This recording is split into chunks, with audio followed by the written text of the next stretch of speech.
Hello, students. This is our second online video lesson. Today we're going to be learning about special properties of trapezoids, isosceles trapezoids, and kites. I'm going to try and make this video shorter, so like 10 minutes hopefully. And then our assignment and stuff should also be a little bit shorter. It was taking kids about an hour and it should only take you about 40 minutes. So I'm going to try and shorten this up here. All right, so trapezoids is the first one here. And at the top here, it says they have only one set of parallel sides. So what that means then is I can go ahead on this trapezoid is I can go ahead and mark that those two sides are parallel. Now, if we only have one set of parallel sides, what that means then is that these are not parallelograms. So not parallelograms. Everything else that we've done so far have been parallelograms. Okay? So these do not have the properties of parallelograms. Okay? But because those two sides are parallel, remember, anytime we see the word parallel, we are always thinking our F's, our Z's, and our C's. So in the case of a trapezoid, what we have are C angles. Okay, so those two angles would be consecutive. They're next to each other, and they would add up to 180. Okay. Same thing over here on this side. So because these two sides are parallel, then we would know that those two angles are supplementary. Okay, so like if I told you that this one was 70 degrees, this one up here would have to be 110. All right, and now when I look, this 70-degree angle in the lower left is definitely different than this lower right corner. This lower right corner is skinnier. So this is going to be smaller. So maybe this one is 50 degrees, right? And if that's 50, then up here would be 130. And you can also tell that the top two corners are definitely a little bit different size too. The top right one is open, has his alligator mouth open a little bit wider. All right, so that is it for trapezoid. Let's see here. So the next one is an isosceles trapezoid, and that also only has the one set of sides parallel. So we can go ahead and we can mark that those are parallel. And it's going to have the same property that our consecutive angles are going to be supplementary because of the parallel. So we can go ahead and we can mark that. All right. So the only thing different about a normal trapezoid and an isosceles trapezoid is, I've got some notes down here. Hang on.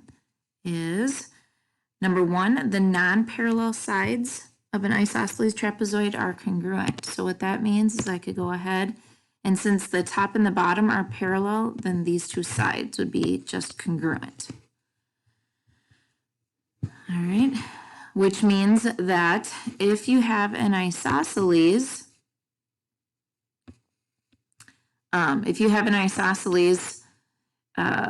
triangle that we learned about earlier in the year, then we would know that the base angles are congruent. So like down here, if this angle is, we'll go with 80 degrees, then this base angle over here would be 80 degrees. Okay, and again, that's only if it's an isosceles trapezoid, if these two non-parallel sides are congruent to each other. All right. Because again, that these are the C angles, the consecutive angles are supplementary, then once we know that one of the base angles, so we knew that the one base angle was 80, then that means that this other base angle up here would be 100. And then that would mean that this is also 100. So Down here, it says that, which means base angles are congruent. I should have probably said both. Oh, and it's not going to let me write because that's my writing. So I would write both sets of base angles congruent. Okay. Last thing about trapezoids is that when I draw in the diagonals of an isosceles trapezoid, so that one, probably about 1.5 to 2 inches, and I draw in this one, those are going to be congruent in length.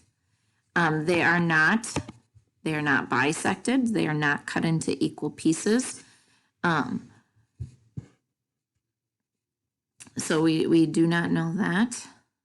And if we go back and we just quickly look at the normal trapezoid here, the diagonals are not going to be equal. So if I draw that one in, okay, that's about 1.5 inches. If I go to draw this one in, it's much longer, right? Even though it's not very straight.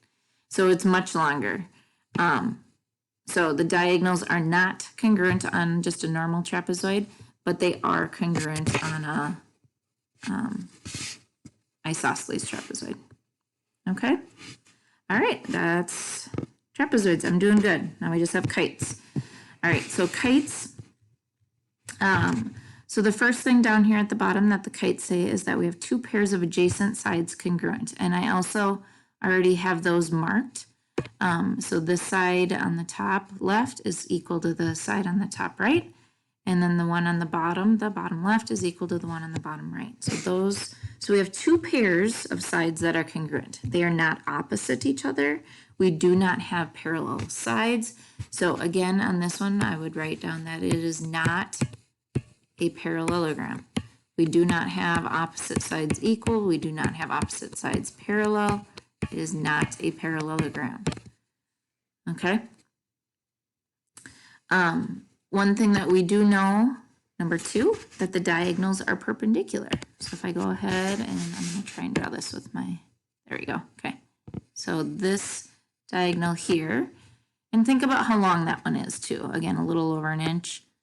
Is this the same length as that one? No, the last one I just drew in was definitely longer, right?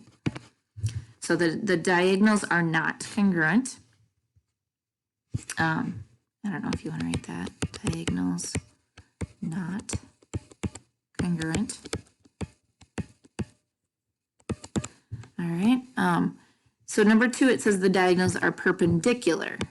So we could go ahead and we could mark in our 90-degree boxes up here. So all of these are 90 degrees. Right. Okay. So every time we have a kite.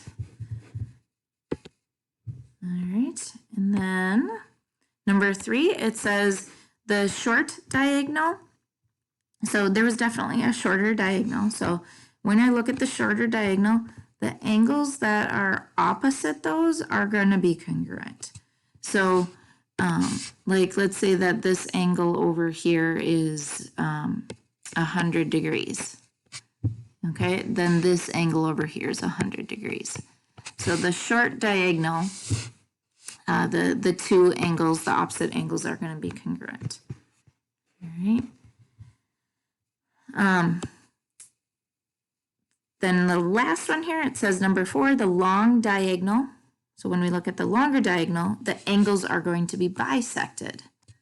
All right, so up here at the top, if this angle is 120 degrees, okay, then that would mean that this angle would be 60 and this angle would be 60 because it bisects the angle.